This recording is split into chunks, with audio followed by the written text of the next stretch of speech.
Très bien, toujours dans le cadre des exercices de transfert de chaleur.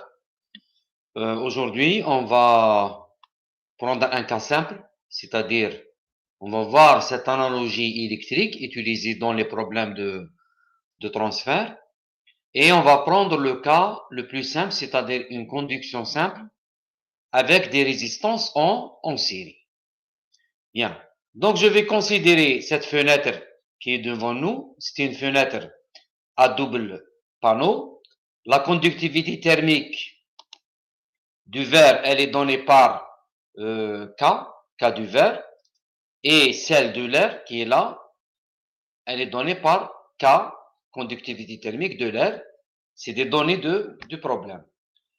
Nous avons aussi les températures T1 et T4, qui sont les températures de la surface intérieure et la surface extérieure de notre fenêtre. Et on demande, premièrement, de tracer le schéma électrique équivalent. Et deuxième question, donner l'expression de la chaleur qui est transférée par conduction. Donc, de part et d'autre là, on ne considère rien, on ne considère pas une convection, c'est-à-dire directement, on a uniquement une conduction. Donc, comme hypothèse, nous avons un transfert de chaleur stationnaire car les températures des quatre surfaces T1, T2, T3 et T4 sont constantes pendant le transfert.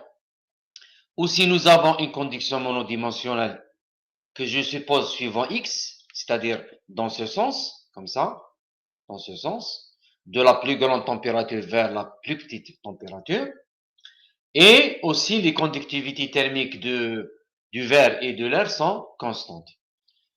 On considère aussi que les surfaces de flux sont isothermes, c'est-à-dire toute cette surface de passage de flux de chaleur comme ça, c'est la même température, donc T1, elle est constante sur toute la surface de hauteur, par exemple cette hauteur, et de largeur perpendiculaire à la page. La même chose pour la surface rectangulaire, la température est T2. Pour la surface qui est là, la surface bien sûr de la fenêtre rectangulaire, la température elle est constante. Donc toutes les surfaces, c'est des surfaces isothermes. Bien. Donc dans notre stratégie, nous avons une conduction à travers les trois murs, disons.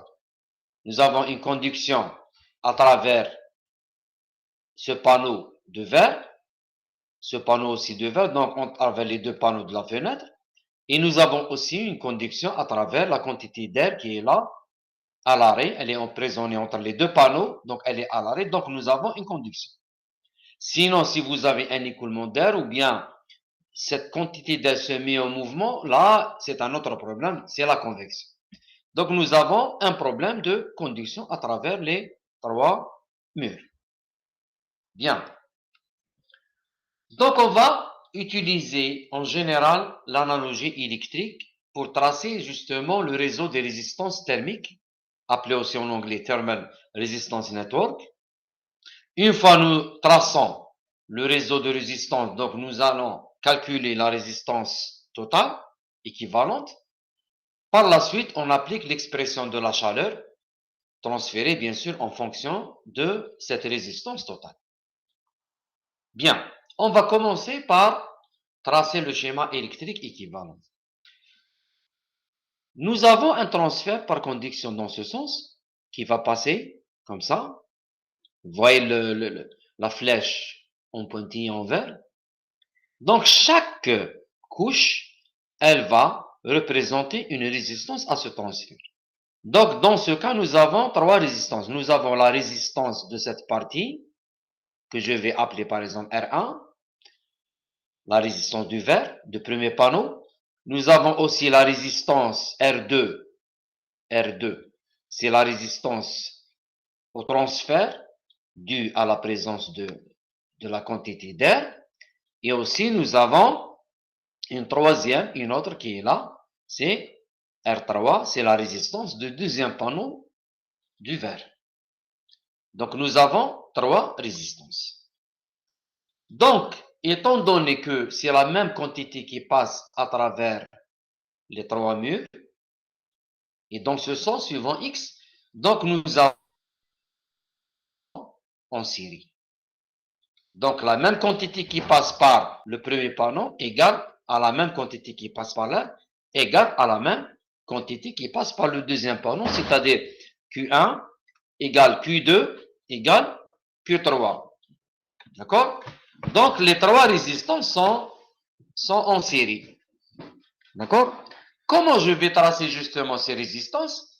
Je vais fixer mes points qui sont les températures isothermes, je rappelle.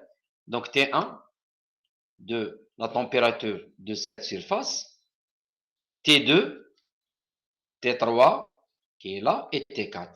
Et entre les températures, je trace ma résistance en l'indiquant par R1 ou bien R2 ou bien R3. Donc, nous avons trois résistances en série.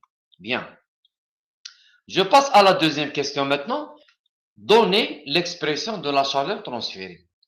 Donc là, l'expression ou bien la relation qui vous donne le taux de transfert de chaleur par conduction ou bien par n'importe quel autre phénomène, d'accord? Elle est donnée, je peux l'exprimer soit en termes de résistance ou bien en termes de coefficient, par exemple, coefficient de convection fois la surface fois la différence de température. C'est l'équation de Newton en convection. Ou bien à travers la loi de Fourier. D'accord? Je peux l'exprimer comme je veux. Mais d'après la question, il est demandé de l'exprimer directement à partir de la résistance. Donc, je peux appliquer comme ça. Donc, la chaleur transférée, le taux de chaleur transférée, c'est la différence de température entre deux points sur la résistance totale entre les mêmes points, les deux mêmes points, c'est-à-dire IJ. Donc, ça veut dire que je peux appliquer cette relation entre deux points dont on connaît les températures et la résistance. Par exemple, je peux l'appliquer entre T1 et T2, étant donné que si j'ai les températures T1 et T2 et j'ai aussi la résistance de cette partie du panneau de glace qui est là, donc je peux l'appliquer.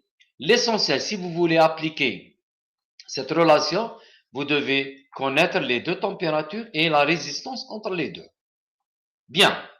Dans l'exercice, T1 et T4 sont donnés.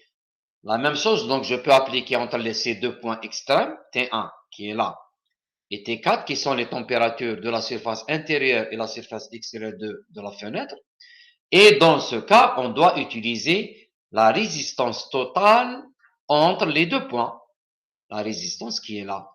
R total. Donc, Q point égale T1 moins T4 sur la résistance totale.